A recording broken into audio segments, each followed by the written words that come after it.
Toll मत काढना भाई, toll मत काढना. डबल टोल देण्याची तुम्हाला काही एक गरज नाही आहे. कधी कधी फास्टॅग नसला, फास्टॅग चालत नसला, बॅलन्स नसल्यावरती आपल्याकडनं डबल टोल घेतलं जातं. तो नियम आता पूर्णतः चेंज झालेला आहे 15 नोव्हेंबर 2025 पासून. 15 नोव्हेंबर 2025 पासून जर तुमचा फास्टॅग चालत नसेल तर अशा वेळेला डबल टोल द्यायची गरज नाही. फॉर एक्झाम्पल जर 100 असायचा टोल तर आपल्याकडनं 200 घेतले जायचे. पुणे एक्सप्रेस हायवेवरती जर 240 आहे तर आपल्याला 480 टोल जो आहे तो भरावा लागायचा, परंतु आता भरण्याची गरज नाही.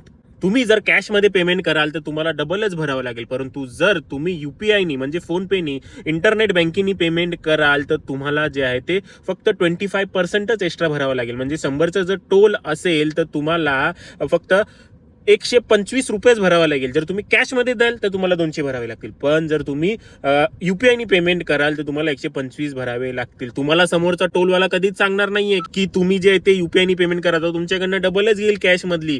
तुम्ही त्याला सांगायचं की मी UPI नी पेमेंट करणार आहे आणि रूल हा असा असा आहे. UPI नी पेमेंट करणार बोललात की तो तुम्हाला जागेवरती जी आहे ती त्या अमाऊंटची रिसिप्ट दिली, आणि तरी जर त्यांनी तुमच्याकडनं डबलची पावती फाडली UPI नी पेमेंट करून देखील, तर तुम्ही त्यांची कंप्लेंट जी आहे ती ह्या नंबरवरती करू शकता. त्यामुळे ही गोष्ट लक्षात ठेवा. जर तुमचा फास्टॅग चालत नाहीये, बॅलन्स नाहीये, डिएक्टिव्हेट आहे आणि तुम्हाला जर टोल भरायचा आहे तर अशा वेळेला कॅशनी पेमेंट करू नका, UPI नी पेमेंट करा. त्याच्याने तुम्हाला 25%च फक्त एक्स्ट्रा भरावे लागतात. तुमच्या मित्रांसोबत हा व्हिडिओ शेअर करा. क्या रुपए है? 220 फास्टैग से है, 275 UPI है कि 440 कैश है? जल्दी बता.